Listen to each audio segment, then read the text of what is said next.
All right. Good morning.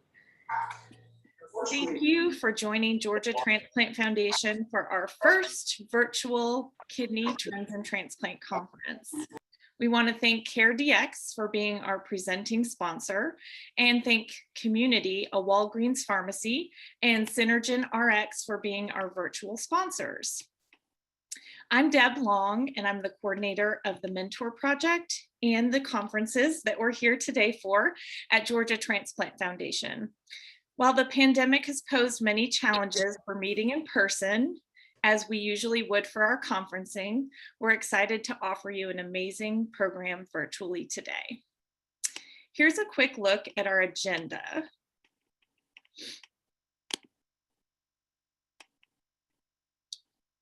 All right, we will start today with Rebecca Mashiri going over the programs and services of Georgia Transplant Foundation. Then we will hear a story of a transplant recipient, Edward Drake. Next, we have Chef Kevin Gillespie, who will share with us about nutrition and eating. And lastly, we will wrap up with two amazing transplant physicians to share their knowledge and answer your questions today.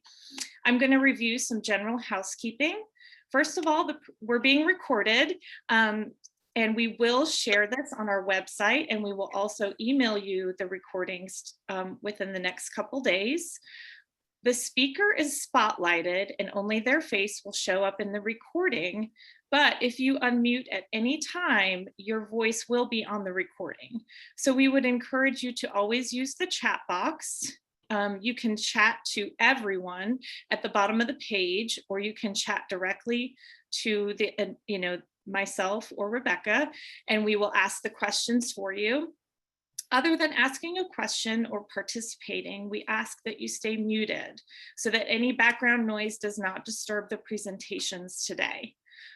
When you receive the email with the links to the presentations, you're also going to get a survey about today's conference.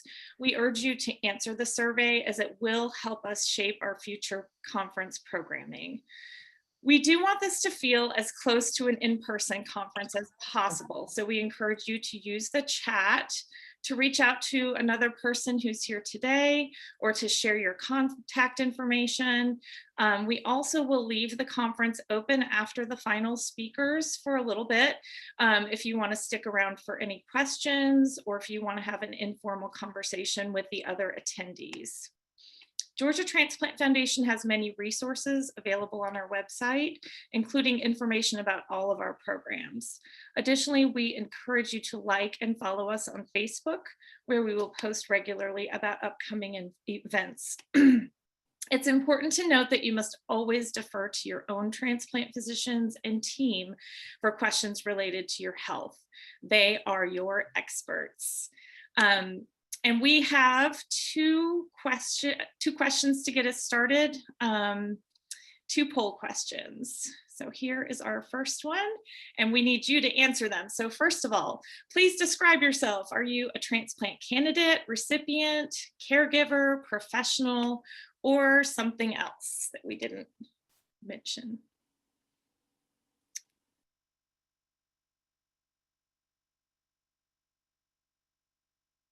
Right. Thank you everyone for participating and answering the questions. We have about 80% who have voted. All right, and it looks like, wow, we have a lot of professionals here today. I believe we have a lot of social workers here to learn. And we also have the majority after that is our recipient group, followed by our candidates. So thank you so much for coming today. And we have another poll question.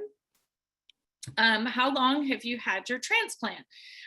6 months to 2 years, 2 to 4 years, 4 to 7, 7 to 10, 10 to 15, or more than 15 years. Wow, we have 3 people here who've had their transplant more than 15 years, 4 people, which is amazing. If you want to type in the chat box how long you've had your transplant. If you're more than 15 years, we could share that with the crowd as well.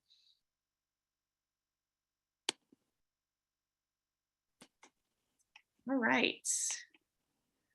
Moving on. I'm honored to introduce to you the Director of Patient Services, Rebecca Moshiri, who will review the programs and services that Georgia Transplant Foundation offers to the transplant community.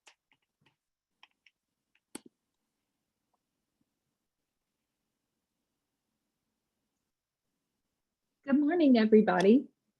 We're so glad that you're here today and just want to make sure that you know about all the programs and services that the Georgia Transplant Foundation offers.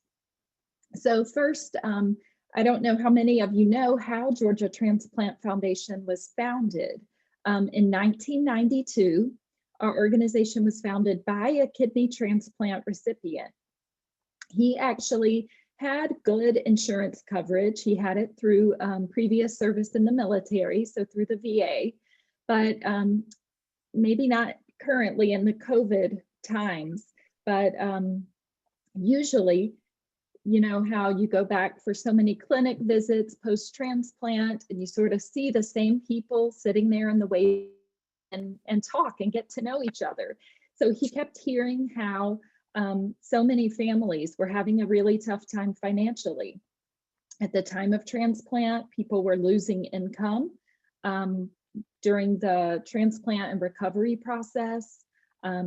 After transplant, just trying to keep up with medication costs and insurance premiums. And he just kept seeing how so many people's lives were impacted and how transplant just made it hard for people. And he thought, you know, we should really have programs and assistance.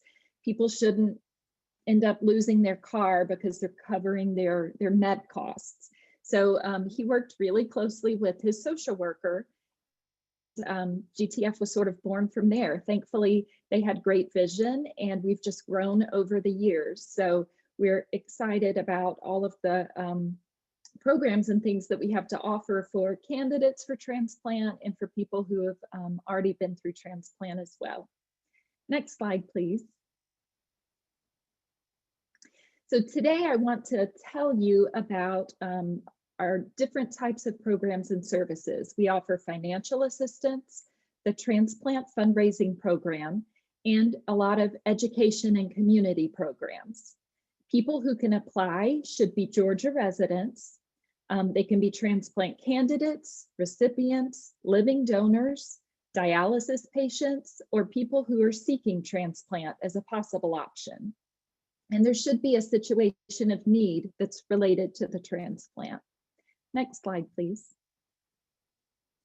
So here are a breakdown of our financial assistance programs. The ones that we can offer pre-transplant are dental assistance. For this one, sometimes either the transplant center or your insurance will require you to get dental clearance before you can be actively listed.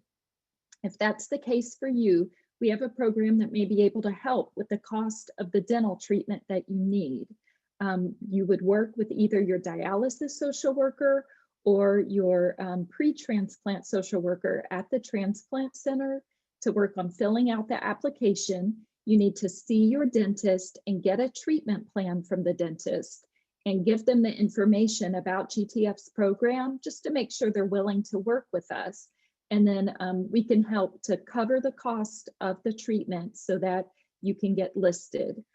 This needs to be the final item that you need to complete. If you have other testing that needs to be done or other requirements, you need to get those done first and have dental be the final hurdle that you need to clear in order to be listed for transplant.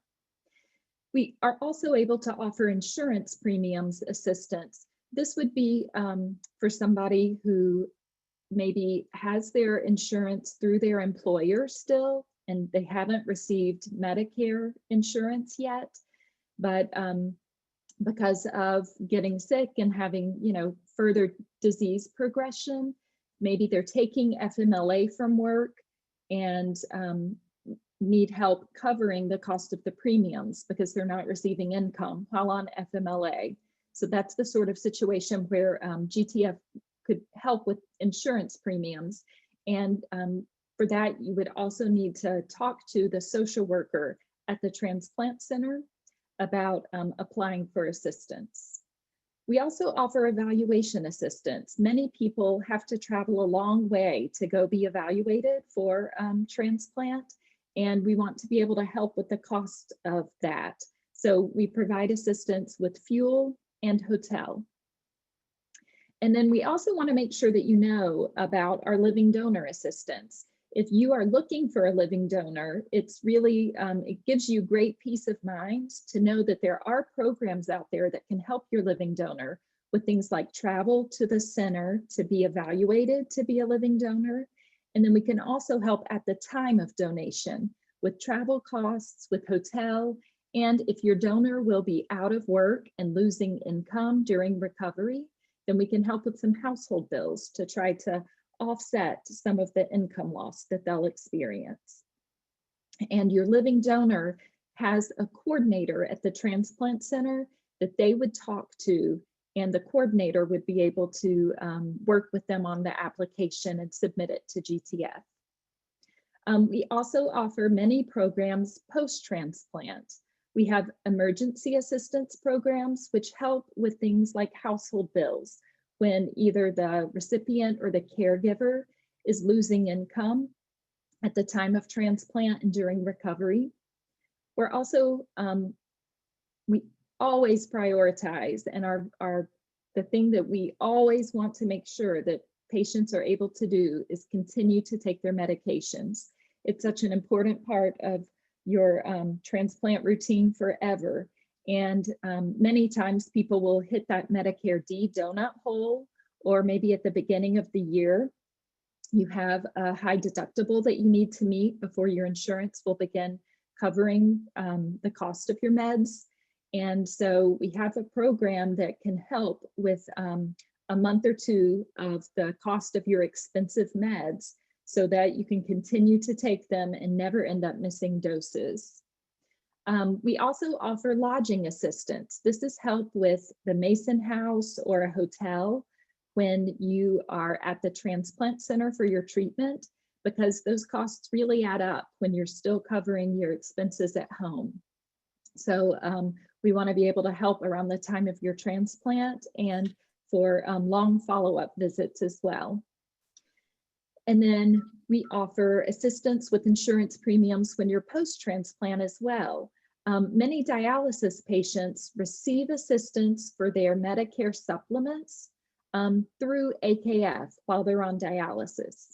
After transplant, that assistance will end up expiring after so long. It depends on when in the year you get transplanted, but usually it's within a calendar year. You're no longer eligible for the assistance through AKF.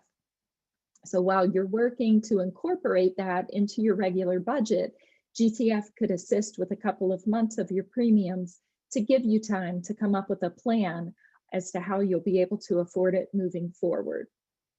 We also offer assistance with transportation.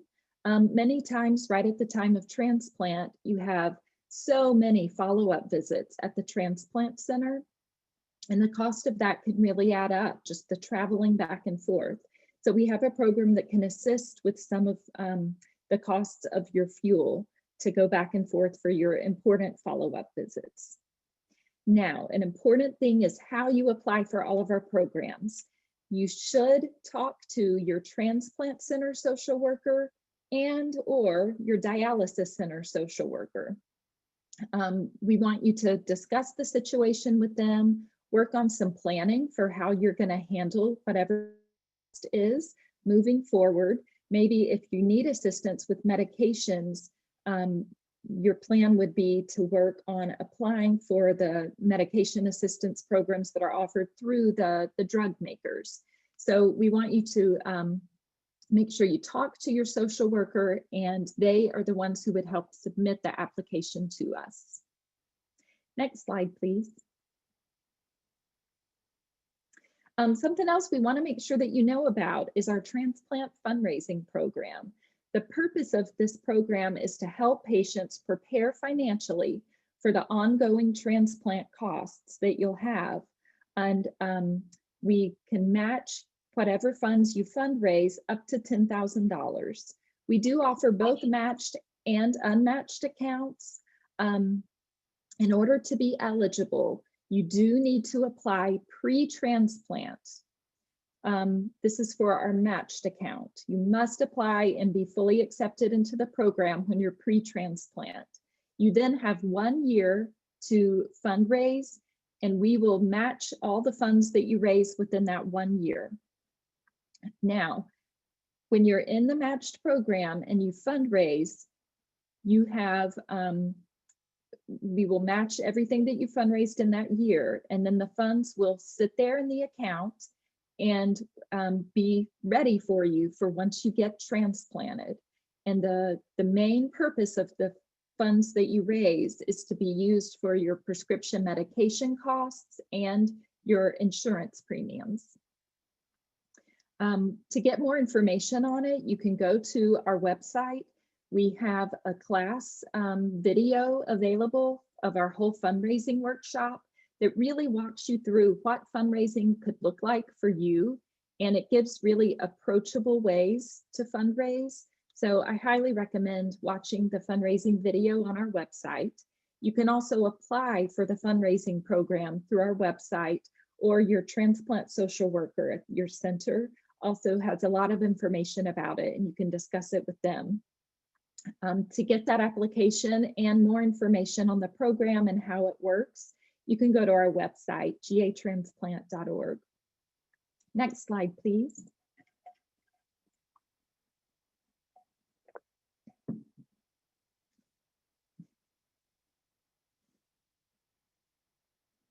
Now I'm going to move on to telling you about all of our education and community programs.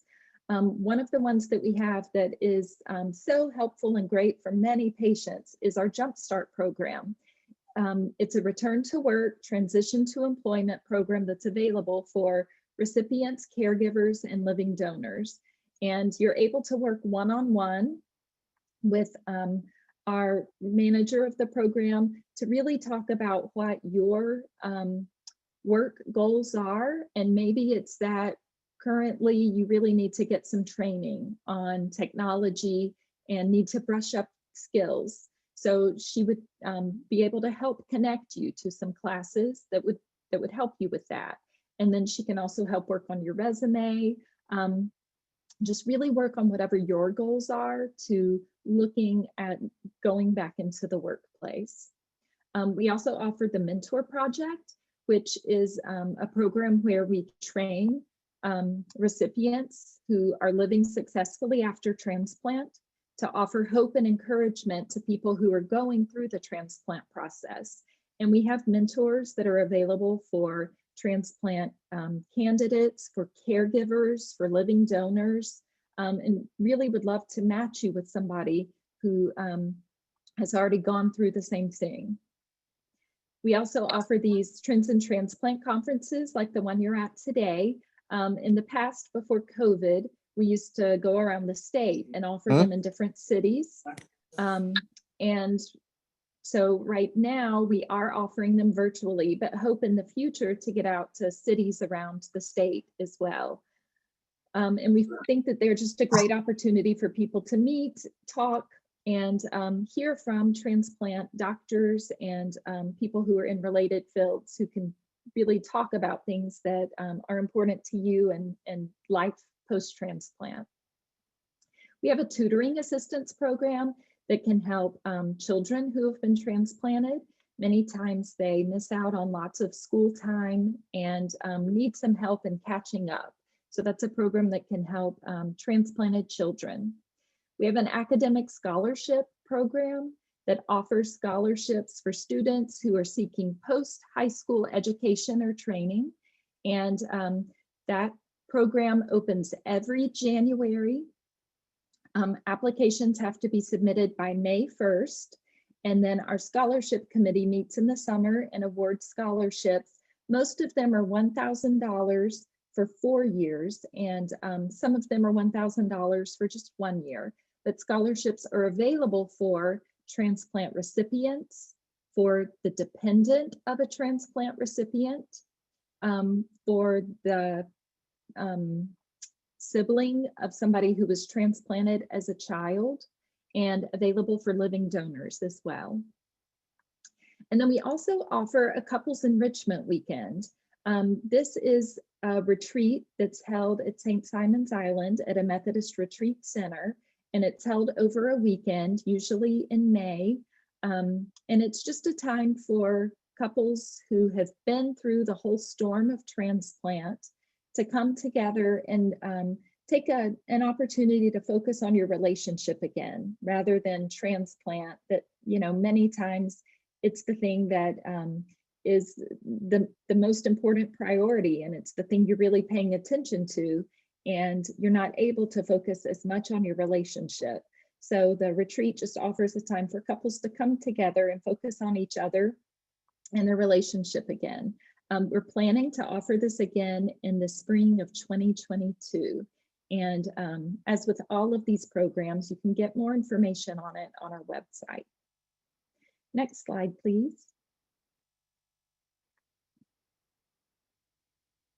So like I just mentioned, you can get more information and the applications for our programs on our website, which is gatransplant.org.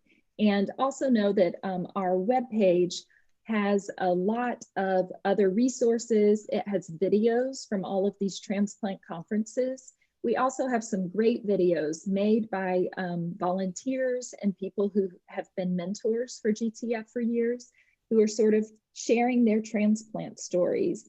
And there are just so many good resources that are available there, and good videos that people really enjoy watching and can get just great information from. Is there another slide? Next slide, please. All right, that's it. So if you have any questions, you could put that in the chat and I can try to answer them.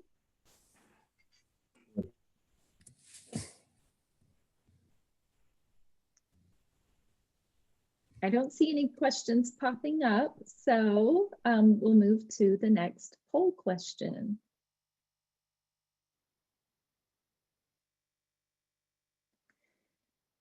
So since, like I mentioned, we usually go out around the state of Georgia and offer TNTs, since we're able to offer it virtually, we know that people could be here from all over the state. So we would love to know, what city in Georgia do you live closest to?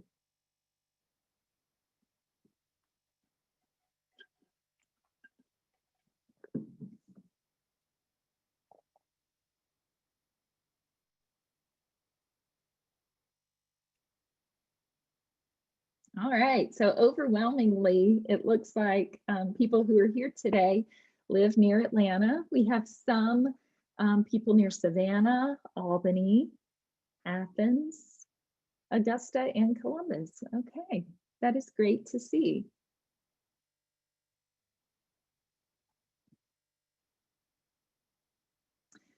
So next, our speaker is going to be Edward Drake, and I'd like to introduce you to him. He is a former student athlete turned kidney transplant recipient who persevered through his illness to become the founder and chief executive officer of the Youth Needing Organ and Tissue Transplants Foundation. Why Not? Established in 2007, the Why Not Foundation seeks to provide support to pediatric transplant patients, increase awareness about the need for organ and tissue donation, and to promote disease prevention and wellness in the community.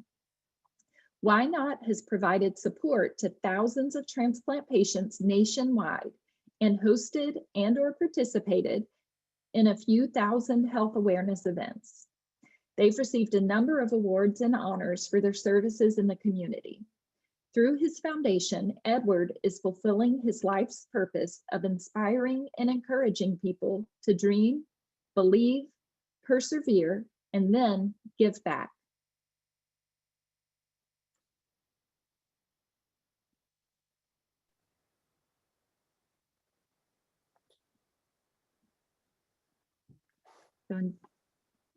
Hi, Edward. Thank you for being here. No, it's my pleasure. Can you all hear me okay? Sure can. Awesome, awesome. Well, happy Saturday. And once again, it's a pleasure to truly be amongst you all. I'm truly thankful to have been invited.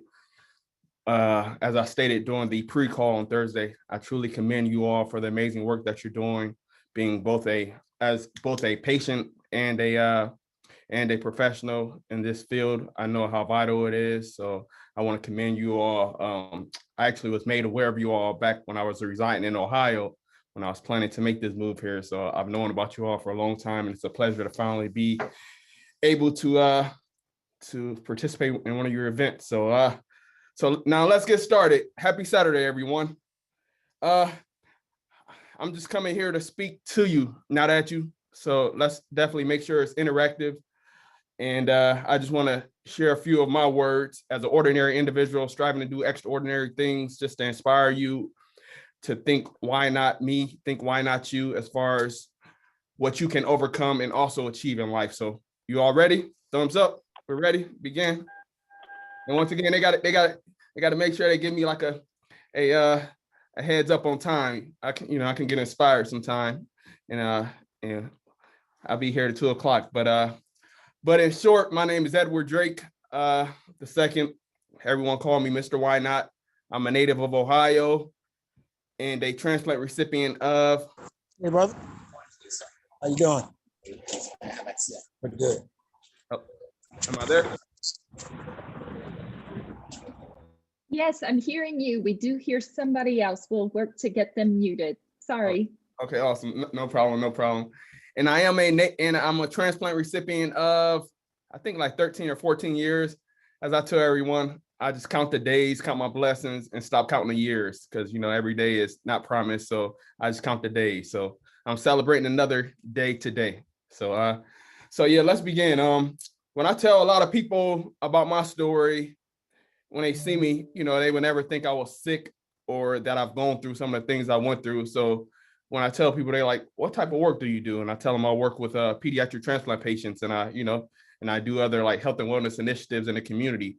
And I'm getting older now. So let me say, maybe about 14 years ago when I just have started doing this type of work. Now I'm getting old. So now they really don't ask. But they used to be like, what sparked you to get involved in an industry like this? Transplants. They be like, organ, like, what you do, organ transplant? Like, ooh, they instantly like shy away. Like, then they ask me the question, like, what inspired you to get involved in something like this? And let me share my screen. See, I almost got to talking and forgot to share my screen. See, like I said, y'all can like I said, chime in. Let's see how we can do this.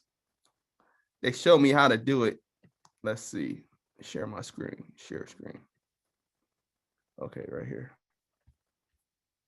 Share. So far, so good. Hold on one second.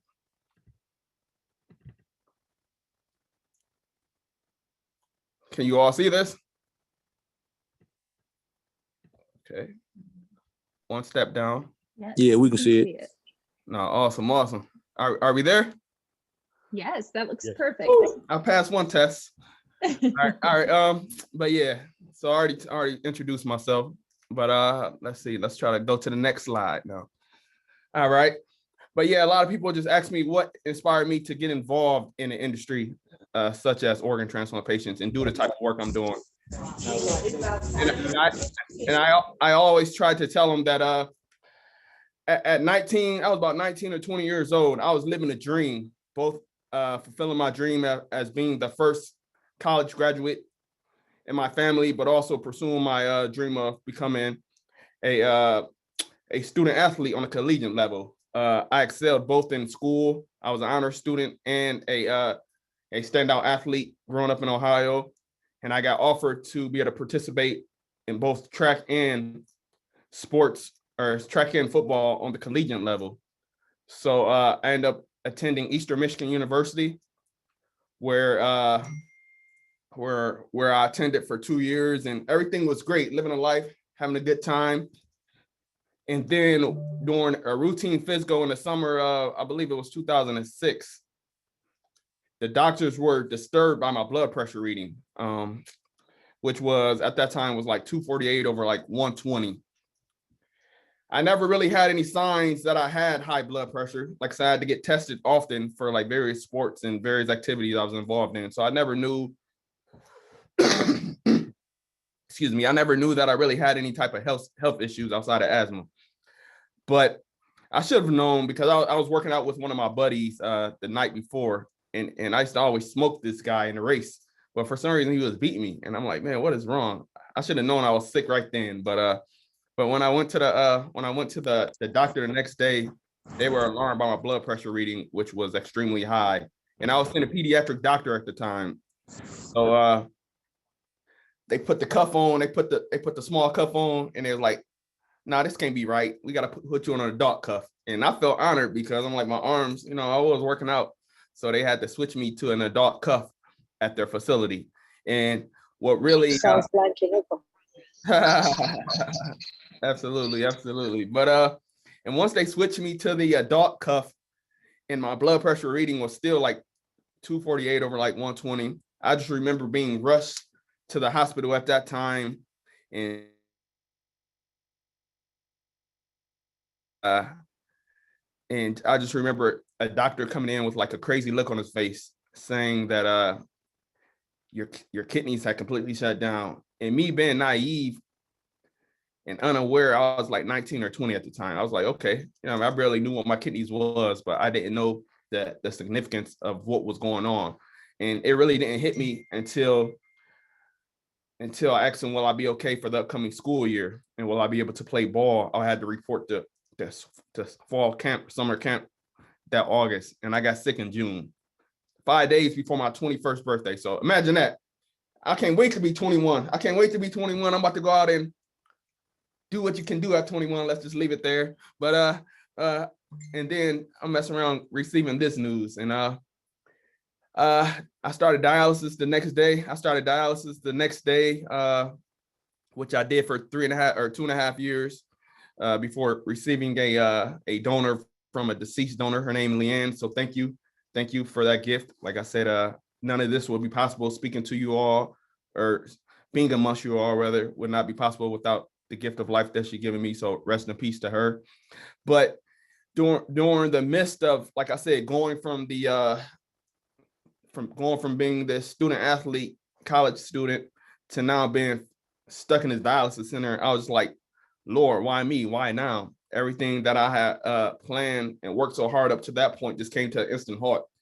From in the process of pledging fraternities to, you know, I was planning to go to Cancun that summer, you know, and now I'm stuck in a dialysis center with just looking at the blank walls. And I was like, Lord, why me? Why now? And after many nights of crying, the man above said, son, why not you? Basically, I found my purpose on that day. I like to equate it as he took me off the college campus, the sporting field, and put me on the battlefield of saving lives. And as I like to say, or as the quote says, once your attitude in life change, so did my altitude. So I stopped saying why me, and start thinking why not me. Let's turn this negative into a positive. And I started going to visit kids at the various children's hospitals while I was on dialysis. Like one of my mentees on here, who was one of the first people I met when I moved to Georgia, which is Mr. Will Porter. So it's good to see you on here, buddy. But yeah, I just started going to children's hospitals and seeing the kids who were worse off than me.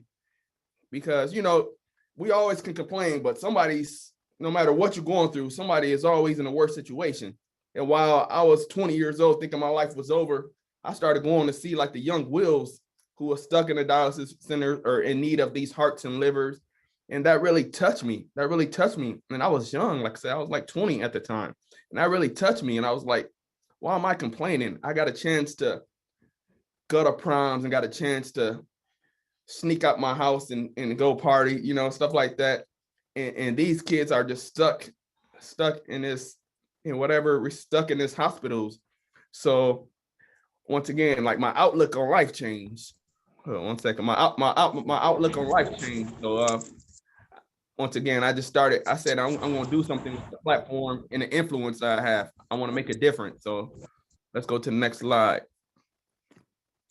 Okay. Yeah. I said I wanted to make a difference. Did I skip one? Okay. Yeah. I said I wanted to make a difference, and I was going to turn that obstacle into I was going to turn that test into a testimony. And like I said, I started going around speaking to the various children's hospitals, and I was in the man above put in my spirit, once he said, son, why not you? That's when I founded the Why Not Foundation, which stands for Youth Needing Organ Tissue Transplants. And I never would have thought that that little organization back in 2007 that was founded with me on a dialysis center. Let me go up and I really got the pictures, but that was founded with me literally right here, like back in 2006 in this picture. I really had that I founded this organization in a dialysis center early into my term, probably within the first 6 months. So I was stuck on this machine, but I utilized that time on dialysis to really like build out, like, man, what I was going to do with it. Like, man, I was going to impact lives, and I was given like a new purpose. I had a purpose in life. And as I always like to say, purpose trumps success. So, and like I said, I never would have thought that little organization that was founded in a dialysis center so many years ago would go on to impact so many different lives. And that's why I like to call it, as you can see by the title, like, why not dream? Why not believe? Why not persevere? Why not give back? Because, I had a dream, but I lost it. But once again, once my outlook on life changed, so did my altitude in life. So I started rise, maybe not in the particular area that I wanted to go in, just like I'm sure many of you are. I'm not sure where you all are in the process, whether you're recipients, whether you candidates, whether you may need one in the future, whether you healthcare professionals. But no matter what it is, we're all gonna go through some sort of obstacle, right? We're all gonna go through some sort of turmoil, and like what don't make you or what don't break you makes you. So it's really like, you're either going to come out of it like the same boiling water that can harden an egg can also soften a potato, if I said it right. So, so it's really what you're made of. So, and I said I was going to do something positive with this, So once again, and I'm fortunate to my donor after, let's go on to the next. So why not persevere? Let's move on to why not persevere. So, I found my purpose, right? So I went through that turmoil. Then I found my purpose. I realized that, let's do something. Let's turn this negative to a positive, because it always could be worse. I could be deceased. Some people, I was reading stories that some people was finding out high blood pressure is a silent killer. So some people was dropping dead. So I'm thankful that at least, I found out that I had high blood pressure enough to be able to at least be able to survive, and them be able to give me treatment. I'm thankful treatment was offered. So yeah, and then it's like, why not persevere through through that adversity? And as you can see, go from a student athlete and being like well known through one of the best athletes in Ohio to go on to this, right? But it's okay, because this taught me a lot. This taught me way more than this taught me, right? I'll be honest, because when I was this person, I say people define me. I was defined by just being this honor student, or being this great athlete, or being this person who's going to get my family out the tough situations we was in. But once again, once I hit this person, I had nothing, I was no longer none of that stuff. So I really found myself. It took me a while during those times on dialysis to really find myself. What was I going to do? Was I going to sit back and just complain the why me the rest of my life? Or was I going to, like I said, change my mindset and try to do something positive? And once again, you never would have thought, like I said, all the different things, all the different kids that we can touch lives all across the country, bring people together from all over the place to be able to impact lives. This is just a few from all over the country. We got people like going around impacting the lives of kids. So, and it was just all about one person in the beginning, changing their outlook on life. So I would just encourage you, no matter what you're going through in your own personal life. Once again, my story is just my story, but everyone has their own sorts of battles. And I'm just trying to encourage you just to never give up. Why not dream? Why not believe? Why not persevere? So you're going to persevere through that circumstances, but most people can persevere. Now I got to a point where I persevered through it, right? Now I was getting all these offers, just making a lot of lucrative offers, doing a lot of different things, right? But I wanted to take my gift of life, and I like, man, I want to give back. Now I found something that was more that fulfilled me. I found my purpose. And now I said I want to still utilize my experiences to give back. So like, why not give back? Can y'all see it? But yeah, now you can see like going to see the smiles on the kids and being there for the different kids who are going through different situations, rather both on a preventative side, being able to let these kids know right here. I don't know if y'all can see my mouse moving, but you could from letting these kids know that this can happen to you. Never think, why not me? It can happen to you. I was living a dream, right? I went from living a dream to living a nightmare, but it's okay because it's not, once again, it's not what if it don't break you, it makes you. And I bounced back, right? And it balanced out, but I balanced out with a clearer mindset. I bounced back with the purpose. I bounced back with a fire. Now I'm able to, now, like I said, I'm fulfilled. I'm fulfilled as a person. Not only am I fulfilled as a person, now I can come here and speak with amazing people like you all. And if you all aren't in touch with your purpose, if you all aren't in touch with your calling or whatever you believe in or whatever, you want to call it, like, I mean, get in touch, get in tune with it. So why not dream? Why not believe? Why not persevere? Why not get back? And then hold on one second. So that slide, just some of the things that we've done over the year. And now I want to ask these questions to you. Now, why not you? Now I want to ask you all these questions. Like, these are my favorite quotes that I wanted to add. The most successful people see adversity not as stumbling blocks, but as a stepping stone to greatness.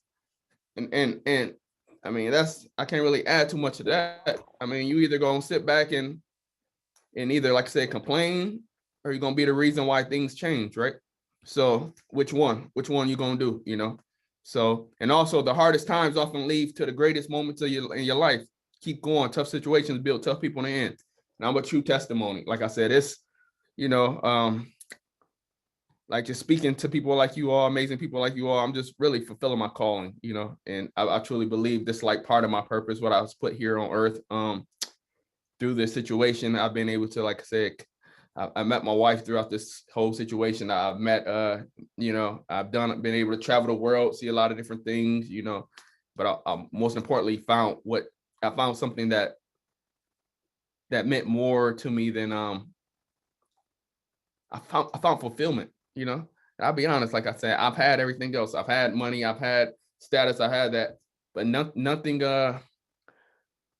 feels better than fulfillment, I'll be honest, like fulfillment in whatever it is, because, yeah. So I'll ask you these questions, or I'll say this to you and ask you these questions, and please chime in once I answer these if y'all have anything to say. But never ever give up. Always persevere. Never think why you, or if you think why not you, it's okay, or why me, but always persevere. Because I'm telling you, I created a quote. It's a Mr. YNOTTOU quote: adversity plus faith plus perseverance equals a purpose and life testimony. Let me break that down for you. Adversity, you got to go through some type of adversity, right? Because everybody thinks they got faith, and you don't know what faith you have until it's been tested. So adversity plus faith, and then your faith, faith builds strength, faith builds courage, faith builds compassion, faith builds so many things, like I said, I don't want to go over my 30 minutes, but faith builds a lot. So, yeah, so what I say, adversity plus faith plus perseverance, then you persevere through that stuff. And it's almost like once you persevere through it, you really notice your strength, you, sometimes you don't know how strong you are till being strong is the only option you have. So, and I truly believe that sometimes you don't know how strong you are till really being strong is the only option you have. So yeah, so adversity plus faith plus perseverance equals a purpose, Yeah, so now you have a purpose. At least I found the purpose, like it's not meant for only me, but it's meant to give back and help others find their calling. And then, so what is it? Adversity plus faith plus perseverance equals a purpose and a life testimony. Yeah, and a life testimony. And here I am. So yeah, so why not turn your test into a testimony? and I would like to ask just a few people this question. What do you want your legacy to be when you leave this earth? That's something I think about all the time. And I talk a lot with my wife. What do I want my legacy to be when I leave this earth? You know, from being stuck in them hospitals like some of us, and you hear cold blue, and my heart always melt, you know, when I hear cold blue, or I see somebody riding past my room in one of those, you know, those dead bodies, you know, not dead bodies, but one of those coverings where they cover their bodies. And I used to be afraid to die, but now I don't fear dying, but I fear dying and not being remembered.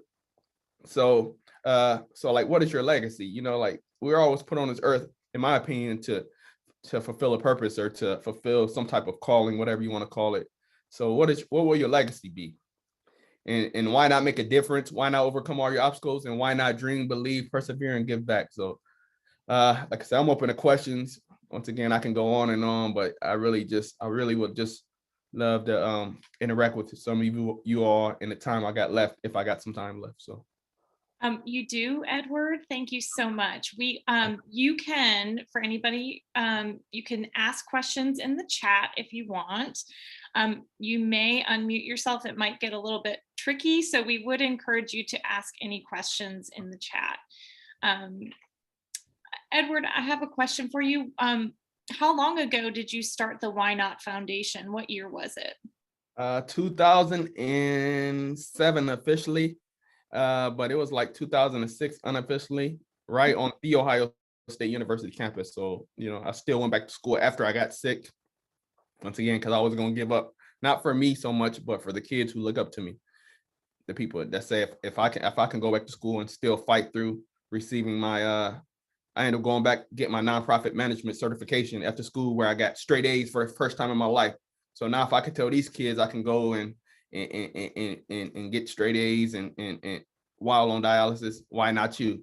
So, you know, like, we always, let me say this, you know, one thing that's crazy, the man above put in my spirit, we always say why me about the bad stuff, but we never say why me about the bad stuff, but we never say why me about the like our blessings or whatever you want to call it. Like why me about why this illness happened to me, or why me, why me, why this, you know, why my parents get divorced or anything like that. But we never say why me, why we driving by an accident on 285 and we stuck in traffic, and you never know if that person just went by you 3 minutes before, and that could have been you, and something fell off that truck and that person's dead, and here you are. We never say why me about that, or we don't never say why me about why was I blessed to be able to overcome what I went through and be able to start this, and that person who was next to me on that dialysis machine is passed away, you know. So that's crazy. And when the man above put that in my spirit, I was like, man, that's crazy. Because yeah, we never say why me about our blessing, but we always say why me about our a lot of times, not all of us,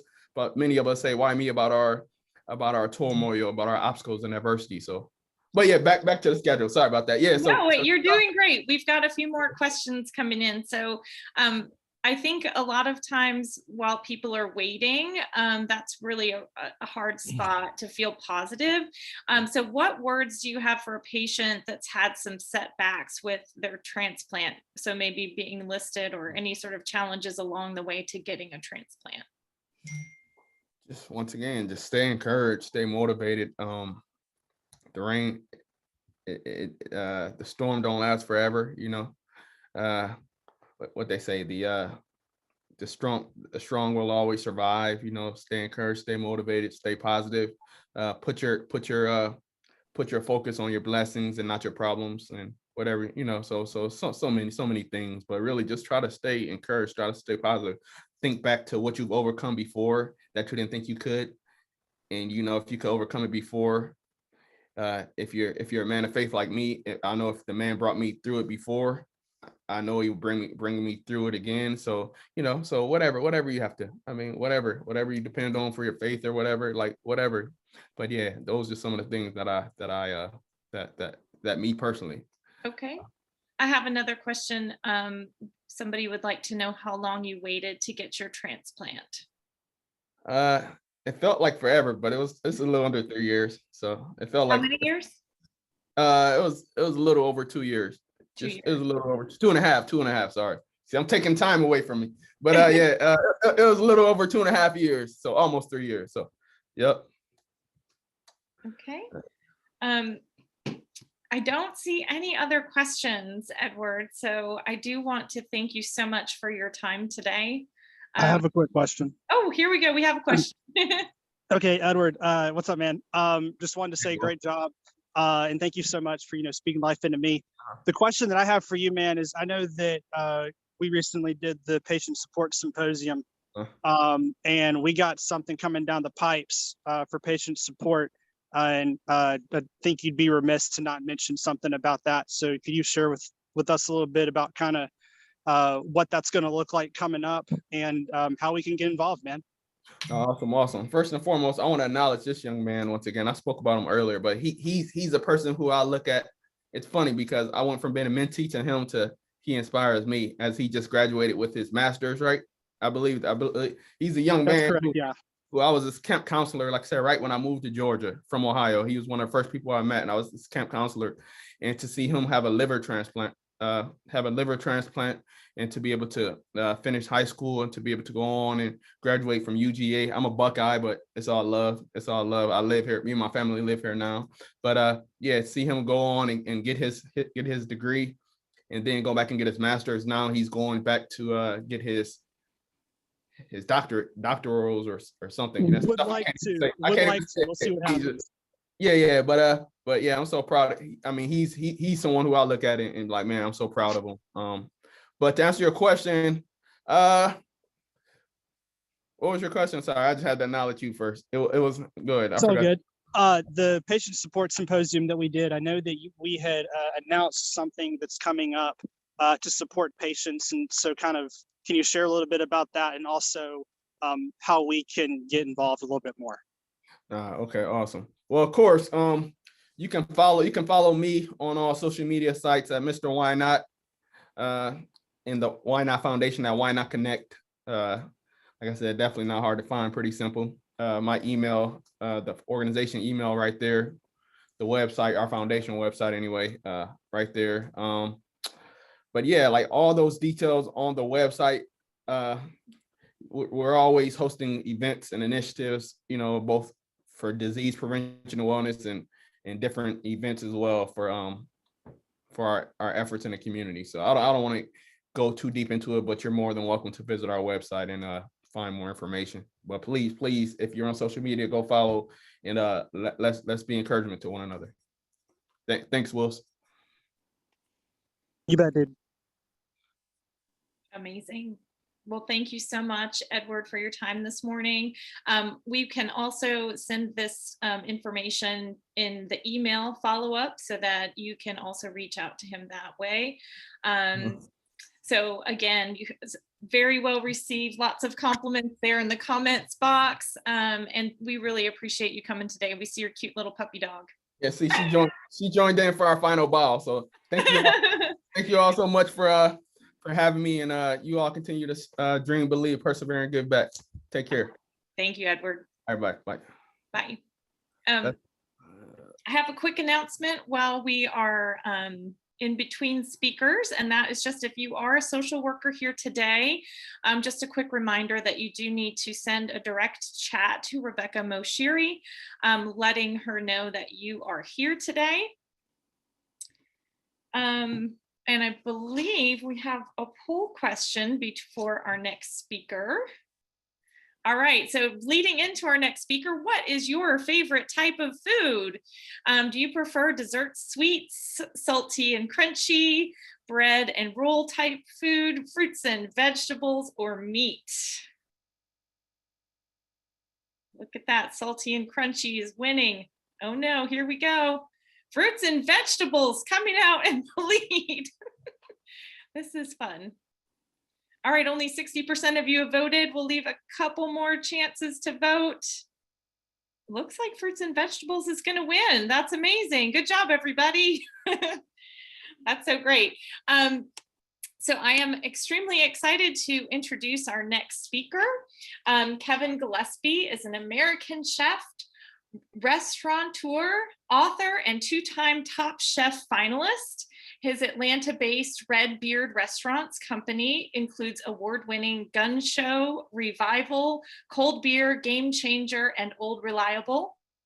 Gillespie published 2 cookbooks, Fire in My Belly and Pure Pork Awesomeness. He was a finalist for James Beard Awards both as a chef and an author, and was named to Forbes 30 Under 30 list.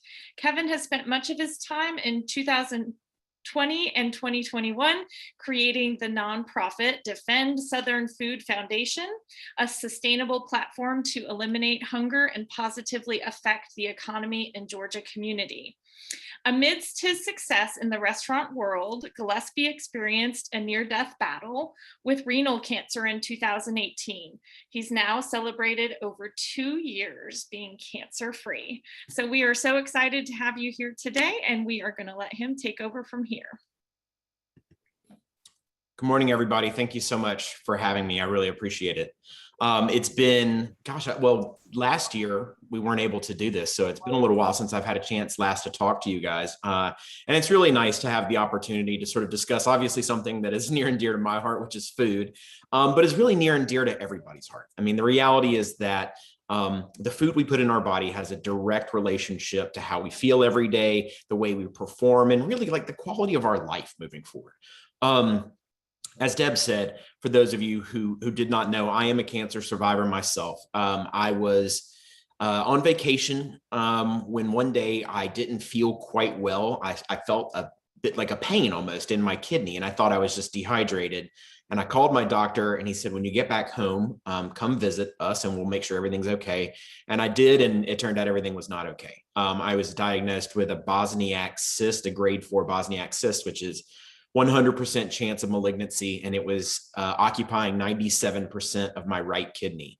And so I had to be rushed into emergency surgery to remove that kidney, along with sort of a laundry list of other things around it, unfortunately. So I like to joke that I've had my system completely replumbed at this point, and but I'm doing well now. However, I will say that for quite a while, I wasn't doing particularly well. It was really hard for me to adapt to the reality of a new life, where I had to be much more mindful. I had to be much more thoughtful about the things that I did, the way I exercised, and most importantly, perhaps the things that I put in my body. For many of you guys here who have dealt with kidney-related issues, who have received a kidney transplant or perhaps are on that list awaiting that, you understand that your kidneys have a really interesting role in your body.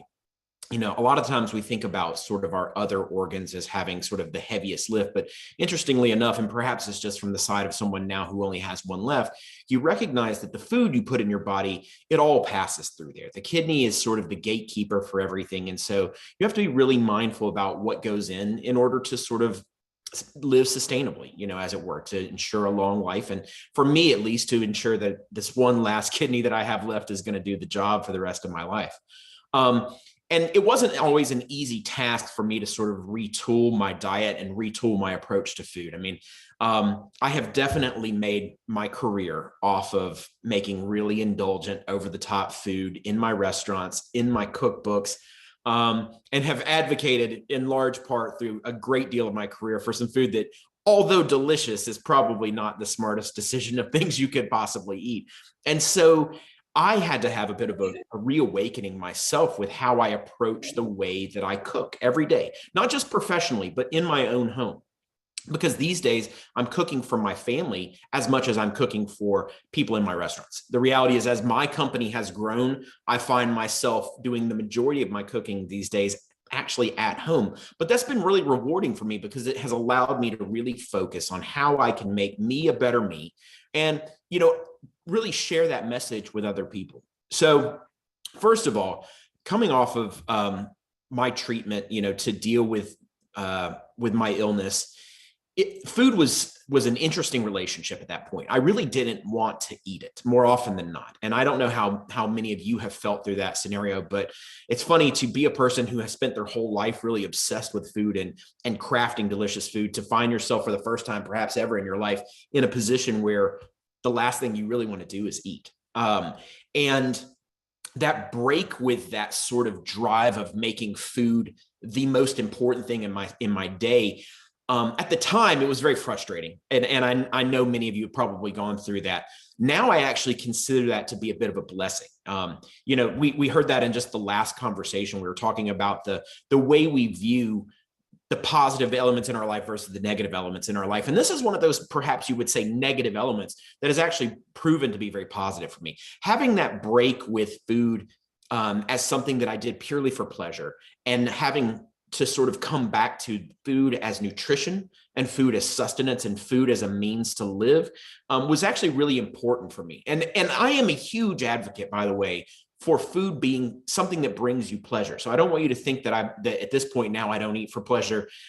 Clearly I still do, but by that same token, I recognize the dual purpose and sort of the dichotomy of that role that food plays in your life. And so having that break where I really moved from being sick to needing to eat to get better was an interesting sort of position for me, because it taught me sort of the first lesson that I needed to understand, which is that food as fuel is something that you have to recognize. And I realized that for me, more often than not, I was waiting. I was eating maybe once a day. And it was because my day was usually very busy. I would get up super early in the morning. I'd drink, most of a pot of coffee. I would launch into work. I'd go to the restaurants, and I would go to every single one of the restaurants. And then I would end up working dinner service at one of them. And so I'd be gone from 5 o'clock in the morning till, midnight, pretty much every single day. And so I would stop at some point, maybe one time during the day, and I would eat whatever was there. I'd just wolf it down, and I would eat and eat and eat and eat until I was full. And so that first big change that I made, that I would encourage people to make, is create a sense of regularity around when you eat. And the main reason for this, well, I guess there's two reasons. One is that our body absolutely needs to fuel throughout the day. It's not good for us. It's not healthy to sort of overload your system at once. And especially when we're talking about our kidneys, in my case, it is not good to just send that much, even if it's ultra nutritious food. I have to point this out.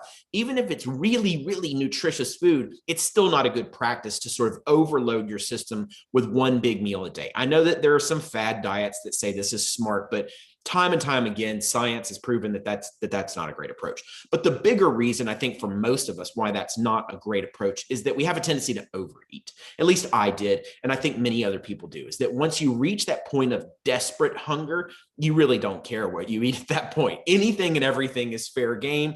There's no concern for sort of balancing your macronutritional needs. It's just, I need food before I lose my mind. And so the first thing that I did was I set myself up a schedule, and I said, look, Kevin, you're going to follow this schedule. You're going to eat breakfast, and you're going to eat lunch, and you're going to eat dinner. And for me, at least, I eat one snack. There's an argument for perhaps having 2 snacks a day.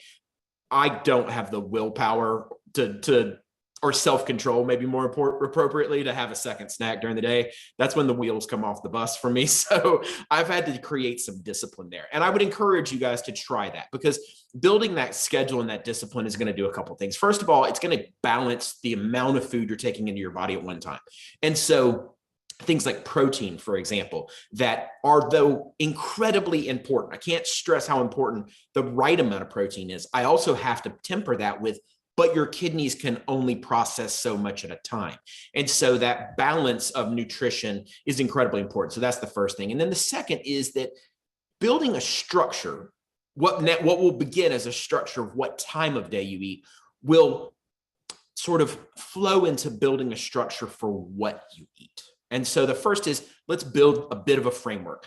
Don't build something that you can't stick to. This is really important for me to share, is that we all have very different lives. If you know for a fact that you are not a morning person and that you barely get up in time to get dressed and leave for work, then plotting out this elaborate sort of, I'm going to sit down and eat breakfast every morning, is just going to set you up for failure.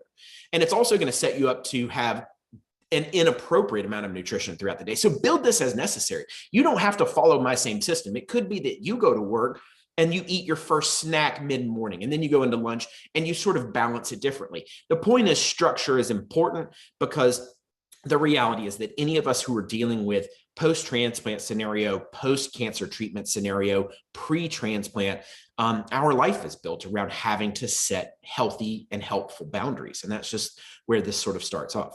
The second piece that I alluded to here is inside this framework of what you put in your body. And granted, we could dive ultra deep in this. And I hope, by the way, if you guys have questions, when we reach the end of this, please ask them. And if you want to be direct with how do I swap this for this, I'm happy to answer those questions. Right now, I'm going to talk a little bit more high level in that understanding what you go in your body is incredibly important. For years, there was this conversation about, well, you can't eat fat. Fat's bad for you. Well, then we realized that fat is actually pretty good for you. And then we said, well, you can't have carbs. Carbs are terrible. Nobody eats carbs. And now we're like, well, you need carbs. Like your brain has to have some carbohydrate. It's like gas for your car. And then we said, well, protein's really important. And now we're saying, well, protein is important, but there is a such thing as too much protein. Your body can't actually process as much of it as you possibly want. And you guys could see from me, like I'm a pretty big dude. So I need a pretty solid amount of protein every day. But even I know like that it's not 400 grams. It's, in my case, personally, for me, and I've worked with my doctors to get to this level. For me, it's 165 grams a day, which even still can be in the range of high, but we've played around with what works best for me. And so where I'm going with this is that I think one of the easiest things that you can do, because there's a million apps that you can get for your phone nowadays, MyFitnessPal, there's so many trackers that can allow you to actually do a little bit of math here, but to manage the volume of the things going in your body. And so that is a breakdown of the three big ones that most people find helpful are carbs, fat, and protein.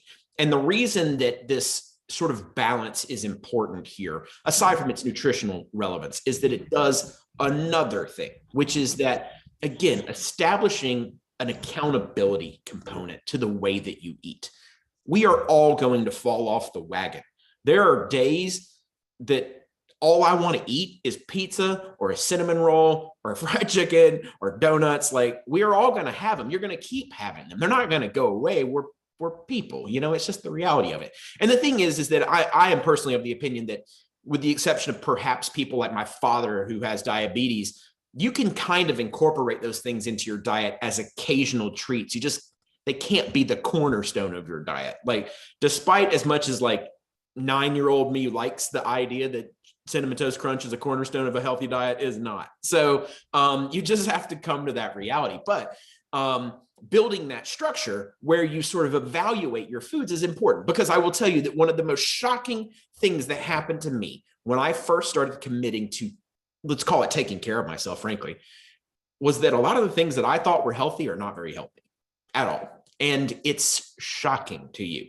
Let me give you an example here. And maybe you guys already knew this, but in my mind, it has always been presented that if you were given the option between a hamburger and a turkey sandwich, that clearly the turkey sandwich would be the better choice for you.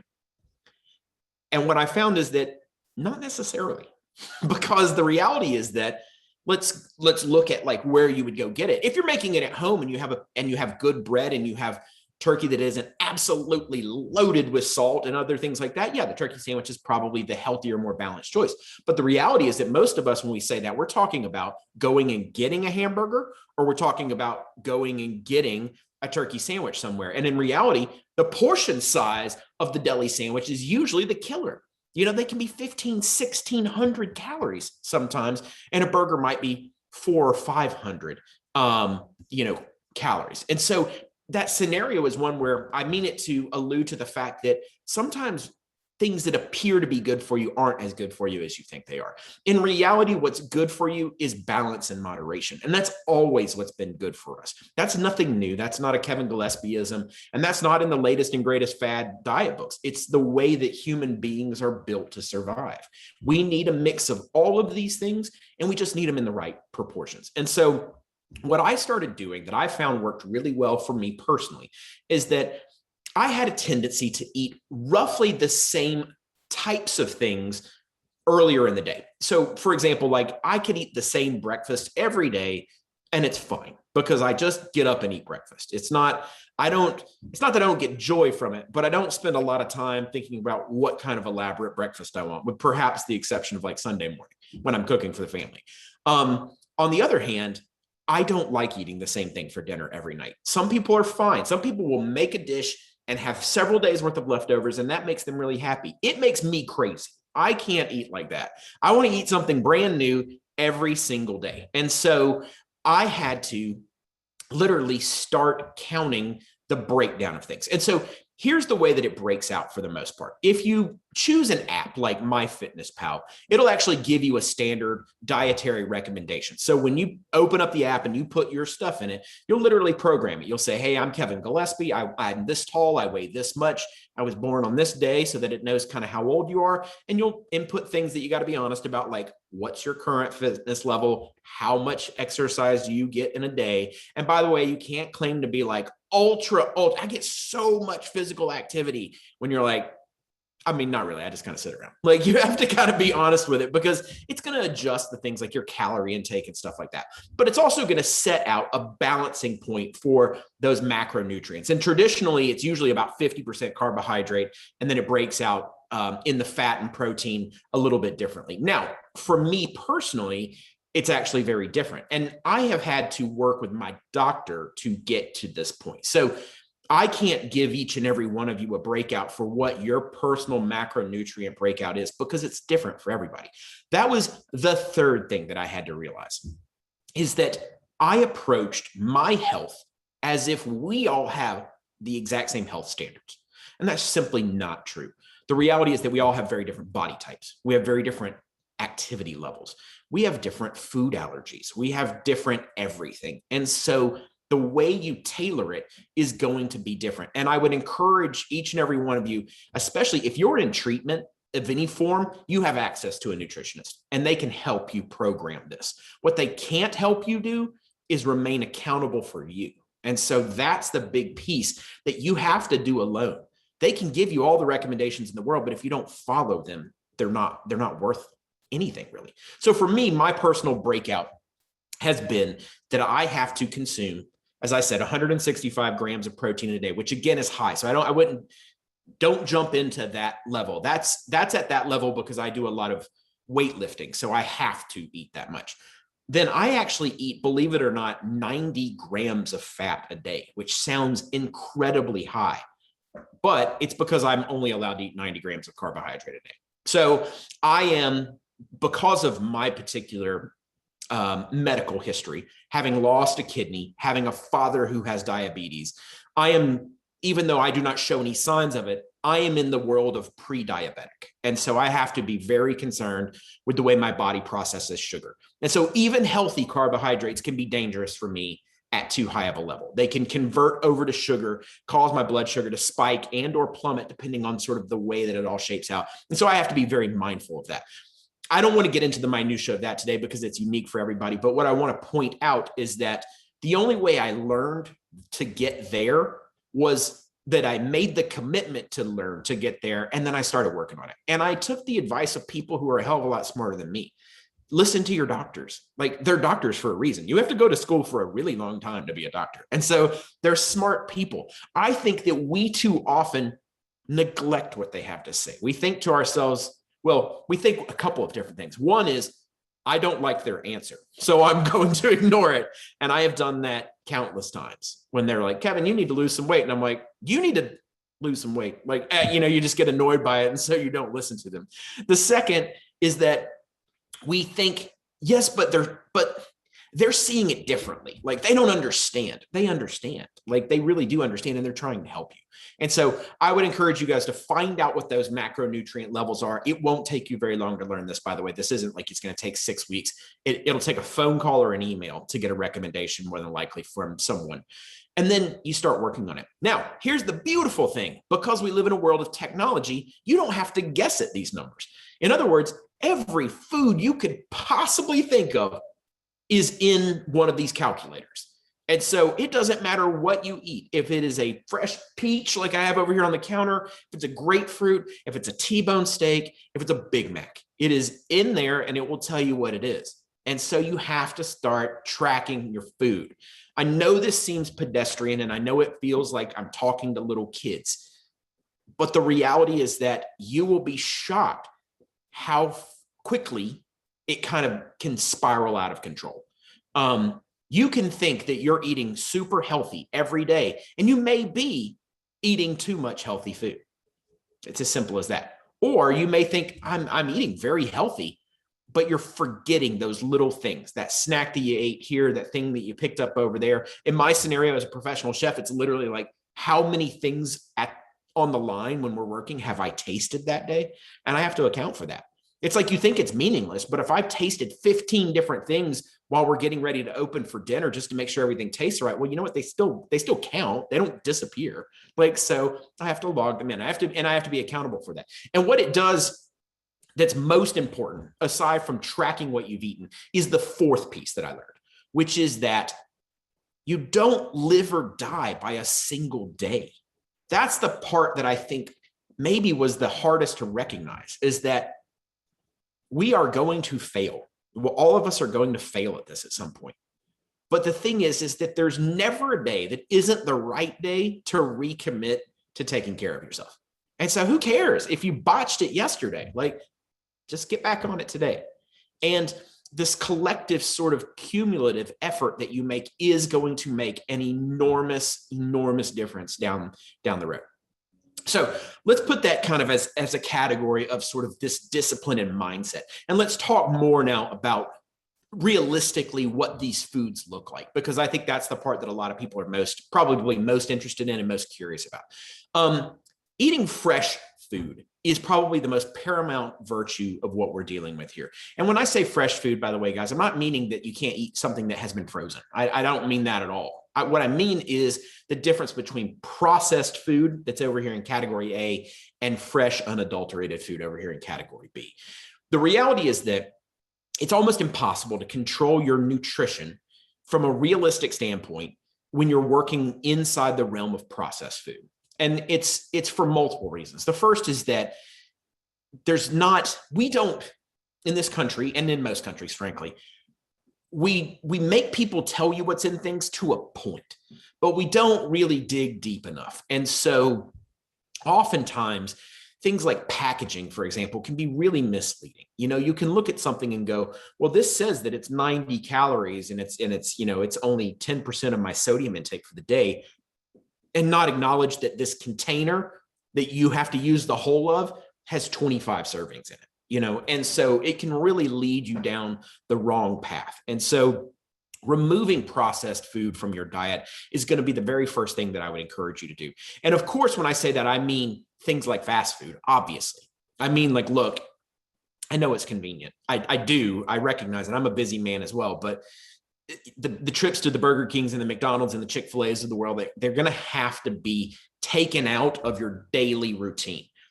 Again, I want to stress that doesn't mean that you don't sometimes end up at Chick-fil-A. Like of course you do. Like, it just can't be a part of your routine. Routine is the piece of this that's most important. What do you normally do? And so that's got to go away. But I would go even further and tell you have to consider the way you shop for the food you cook. I know plenty of people who have recommitted to sort of taking care of themselves and said, I'm going to do all my own cooking at home. But the only recipes they know are how to make, chicken a la king casserole with like 3 cans of cream of mushroom soup and a bunch of that's the only kind of cooking they know how to do.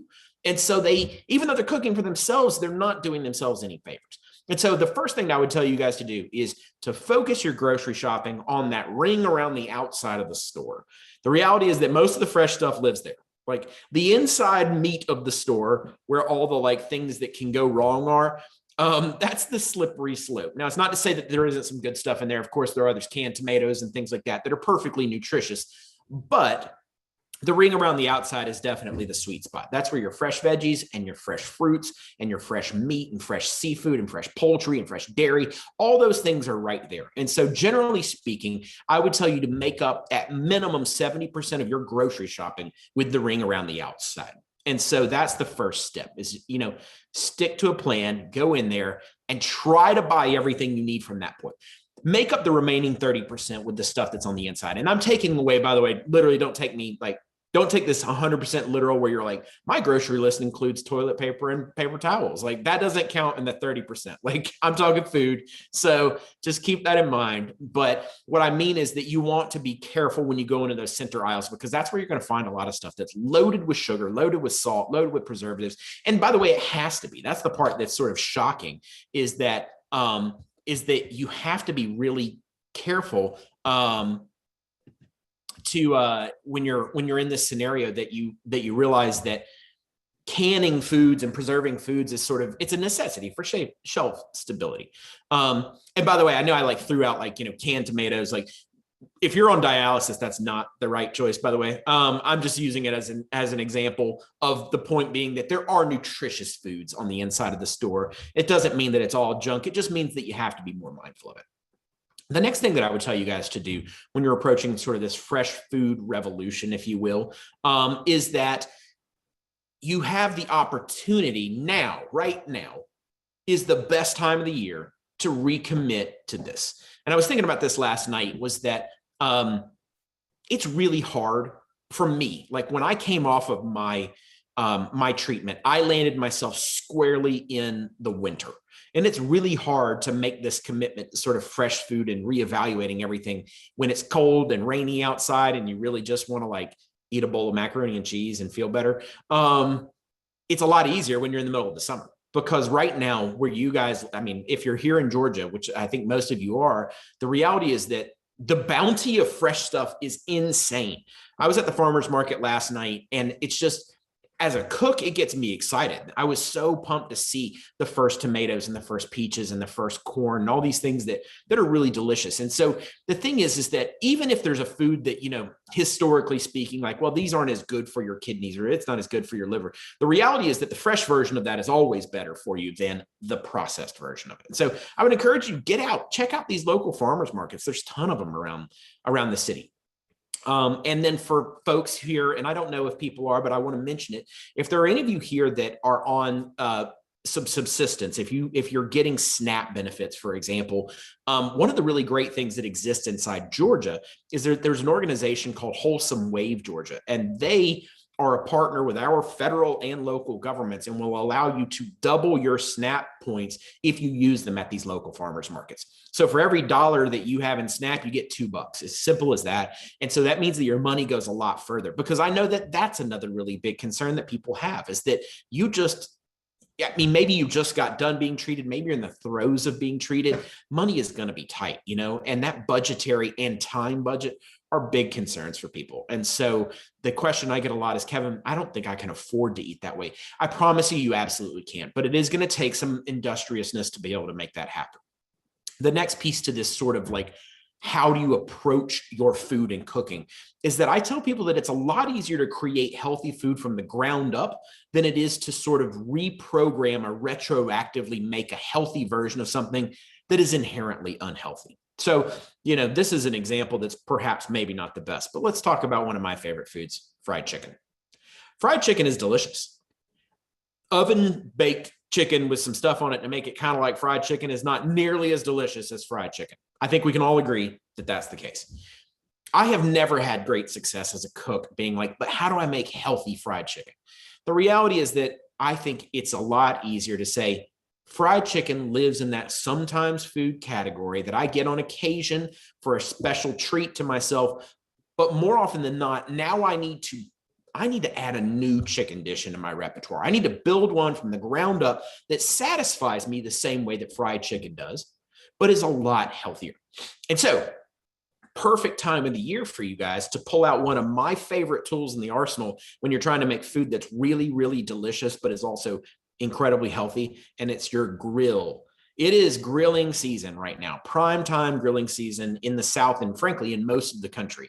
And the beautiful thing about grilling is that, everything tastes amazing off the grill. It really doesn't matter what it is. It comes off the grill, it tastes smoky. It's got a little bit of texture in it. You can cook over really high heats, which means that you can preserve nutrients in food. And so I would tell you guys that rather than trying to go and say, but my favorite dish, Kevin, is cheese enchiladas. How do I make a healthy version of it? There are some out there, but in reality, I would say, let's try to find some new favorite foods. Let's try to find some new stuff that you think to yourself, man, turns out I like that just as much as I like this. And so for me, the way that I come across that, by the way, when I'm looking for new inspiration, when I'm looking for new recipes, is that I actually kind of have a tendency to leave the Canaan of American cooking, and I look towards cuisines and cultures around the world that frankly just have a much healthier cuisine than I do. And so I look at places like Vietnamese cuisine or Indian cuisine or Thai cuisine. I'm using these as examples, although the laundry list goes on, Greek, so on and so forth, places that frankly have always had a better, stronger balance of nutrition than we do in the United States. We're very fortunate in that the wealth of our country has allowed us to eat in a way that's not really good for us at the end of the day. We're allowed to eat a ton more meat than the rest of the world can because we can afford it. We can eat a lot more sugar. We can eat a lot more everything. It's just very American. Everything we do more than everybody else for the most part. As the jokes say, Americans are just like everybody else, but more so. And so that's kind of the tendency that we have with our foods as well. And so I like to look to other places that strive for a bit more balance in their food. And then the last thing that I want to give you guys today, before we go to questions, because I want to answer as many questions as I possibly can, is this last piece here, which is understanding your relationship with food. And this was the hardest for me because, as I said before, my relationship for food for many, many years was almost that I defined myself by food. I was Chef Kevin. Food was who I was. And so it was very difficult for me to be Chef Kevin, the guy who wrote this cookbook and that cookbook and who you saw make bacon jam on Top Chef, and now be this guy who is still all that, but whose relationship with food now is that it serves more than one purpose for me, is that it has always brought me joy. But my joy now, the joy that I get more than anything, is the joy of knowing that I still have time on this planet, like that I still have a life that I get to live, that my family gets the best version of me, because I have committed to doing something that's not easy. It's not easy to do this. It never will be easy, but I think we've all crossed over that bridge. Easy is long since behind all of us at this point now. What we have to recognize is that, is it worthwhile? And worthwhile is a very different thing. It can all of a sudden change your motivation entirely. It gives you a lot of energy to pour into these things. On the days that you're just over it, and I have had plenty of them, you have to remember that you're not just putting this food in your body for you. You're putting it in your body for all those other people, the people who are there to lift you up through all of this, who are there to support you, who will continue to support you. They need you to do it too. And so I ask you guys to consider for a moment what your motivation is.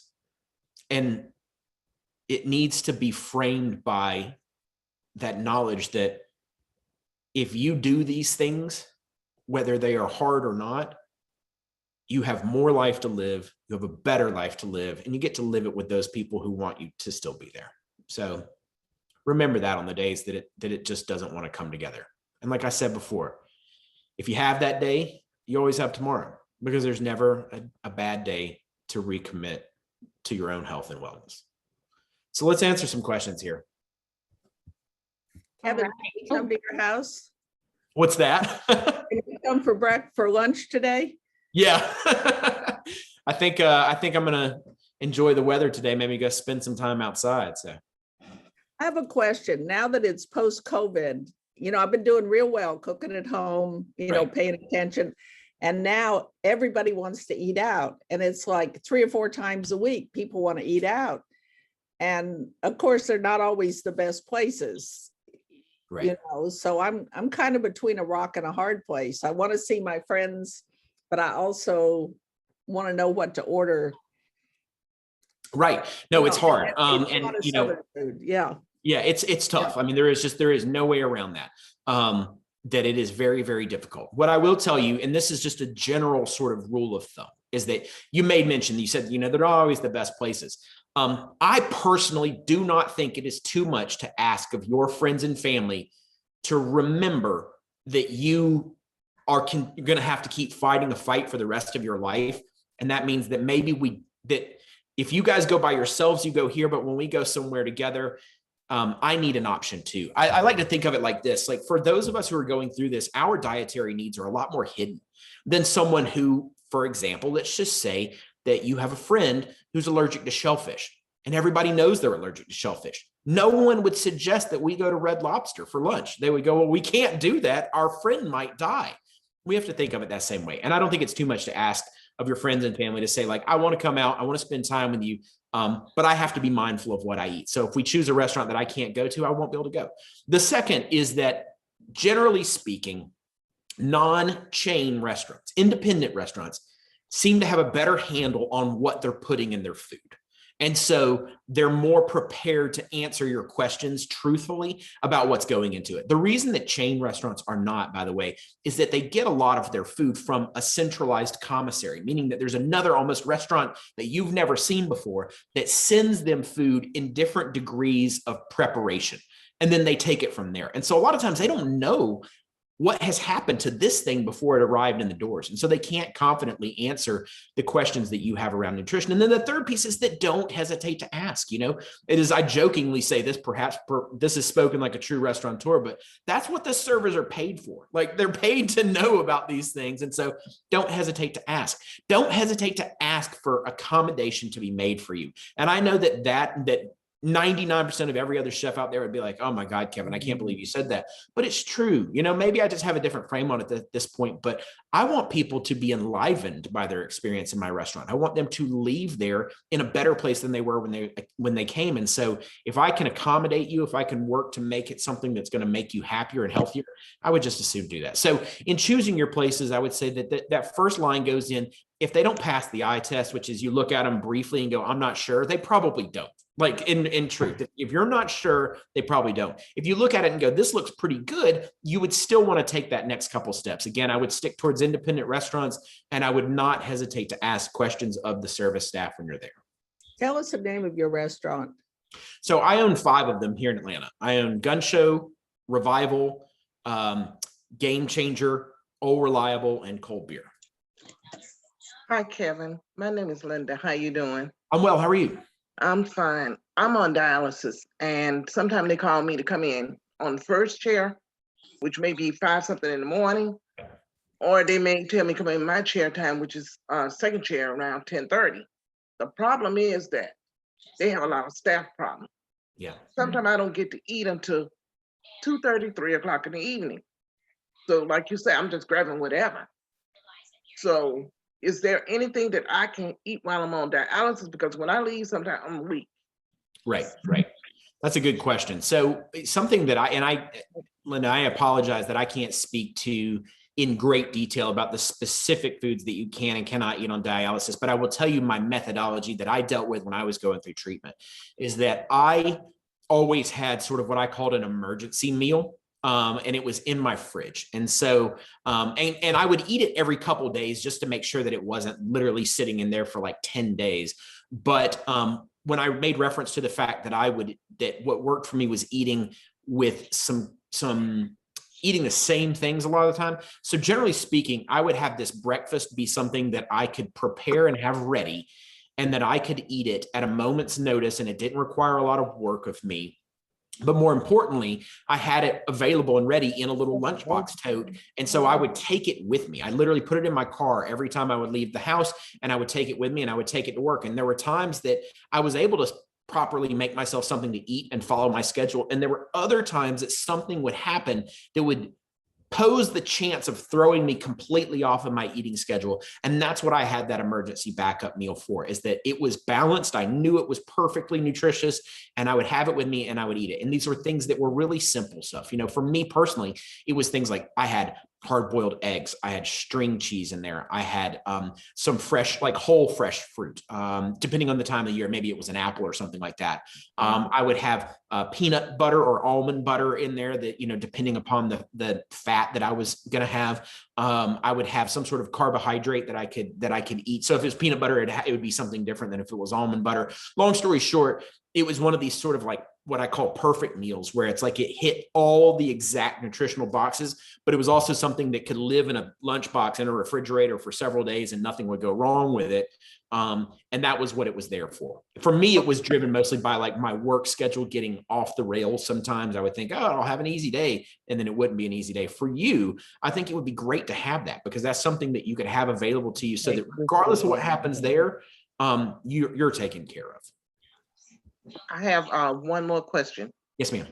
Okay, there's a lot of these places that Hello Fresh, Yeah. these meals, and I know we as patients, we can't eat certain things. Right. Have you ever considered doing something like that for? I have actually. I have considered doing something like that. This is the really sad part, that I hate that this is the answer, but it turns out getting approval on that stuff from the government is really hard. And we have not been able to successfully go through the program and protocol for getting our FDA approval basically on these composed meals. And so for now, we don't do it. And do you do it in your restaurant? Well, what we do in our restaurants is that we focus that kind of stuff towards, we have a program that was alluded to in the beginning called the Defend Southern Food Foundation. That's my charitable organization. And we operate a meal program where we send nutritious meals to Atlanta public school system families. So generally these are families with kids in the school system.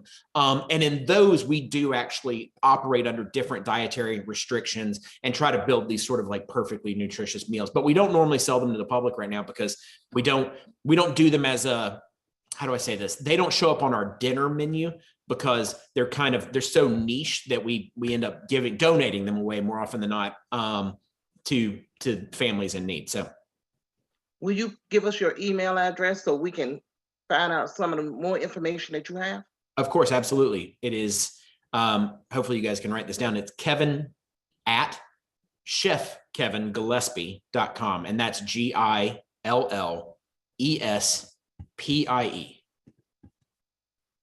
Thank you so much. Of course, you're very welcome. All right. We did have a question about coffee in general. So being kidney healthy, how would you recommend to a coffee diet? All right. So this is tough for me because I am here. I'll just lean back. You guys can see this area over here. This is all coffee brewing apparatuses in my house. I'm a coffee dude. I love coffee. I love everything about it. The answer is moderation. And that's the reality of it. Coffee has some major benefits, frankly. It does, in fact, have some pretty big health benefits.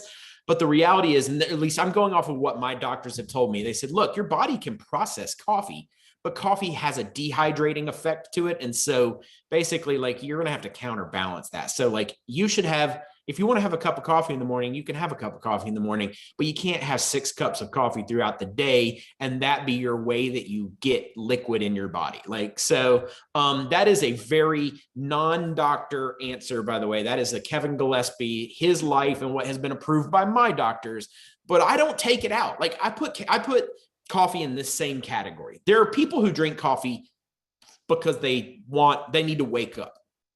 That's a very different thing. I drink coffee because I love coffee. I love the taste of coffee. I like making coffee. For me, it's as much a ritual as anything else. I really enjoy it. And so for me, it falls into this category that I keep in my life and that I think you guys should all keep in your life, of the things that having them improve your soul. Like they're nutritious for your soul, maybe not for your guts, but they're worthwhile for your soul. And so for me, like having the ability to still make and enjoy a really great cup of coffee is something that was important to me and it was never going to go away. But I learned to take enjoyment out of one really great cup of coffee than 10 mediocre cups of coffee throughout the day. Good advice. Really quick, I know you've written a couple cookbooks and we had some requests to say, do you have any kidney friendly recipes?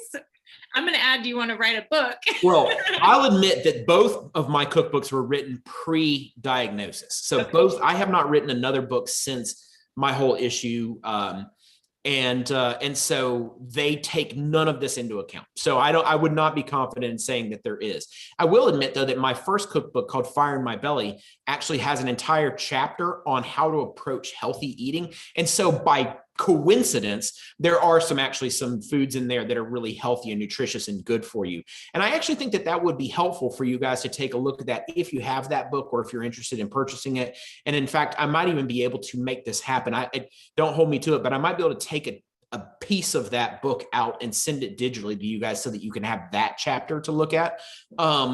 And just see the way it further reemphasizes what I was talking about, which is approaching healthy food from the ground up.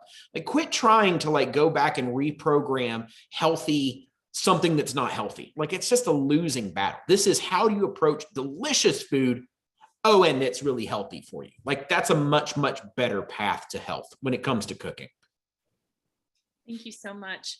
And we are actually pretty close to time. I do want to ask just one last question, because you did mention it before already about frozen fruits and vegetables. Somebody specifically asked about frozen fruits and your thoughts on fresh or frozen. So I think that frozen is far, far, far superior to canned or processed when it comes to fruits and vegetables. The reality is that nowadays modern freezing technologies for fruits and vegetables are pretty unbelievable. And these things go from being like, room temperature to deep frozen, like in nearly a split second. And so they've retained almost all of their nutritional value. The problems with both of those, and you guys have to keep this and take it into account, is that it's very easy to overcook frozen vegetables, thus destroying that nutritional value. It's still present in the frozen ones. You just got to be careful not to overcook it. And that happens a lot because you're cooking it oftentimes from frozen. And so you end up overcooking it. And then with fresh fruit, the only real sort of loss that you have here, you do lose a lot of water in them when they sort of come back out.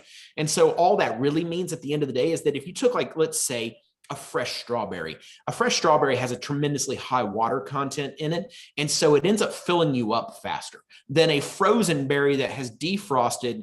Its sugars have concentrated because there's less water in it. You end up eating more of them. So you have to be kind of mindful of that piece, but there's nothing inherently wrong with them. And they're far superior to canned peaches, canned fruit, or canned green beans, all those kinds of things. Okay. Thank you so much, Kevin. We really appreciate your time this morning. We do have some people asking for your email again, how to get in touch with you about your companies. So I'll just follow up, and I will follow up already with everybody with an email. So we'll make sure to include all of that information to all of you so that you have it in writing and are not trying to scribble it down. Yeah, absolutely. And I'll do my best to reply to you guys. I will, in full disclosure, like, it might take me a little while. So just to get back to everybody, but I'll try my very best, and I'll work on getting you guys a copy of that healthy food chapter, because I think it'd be helpful for you to understand and see real recipes for how I sort of develop healthy food. All right. Well, thank you so guys. much, Kevin. Yeah. You guys have a great day. Bye-bye. Bye. Okay. Before we take a quick break, we're going to split into our groups for our last session. So don't do anything yet, but in a moment, there's going to be a link at the bottom of your Zoom screen to join a breakout room. Please only join this breakout room if you're waiting for a transplant. So if you've had a transplant already or post-transplant, I want you to stay right where you are. You do not join the breakout session. And please remember that we're keeping the Zoom open after the conference for informal conversation and questions. So stick around after the doctor presentations. So at this point, we're going to take a 5-minute break for you to go to the bathroom and also for us to get into our breakout rooms.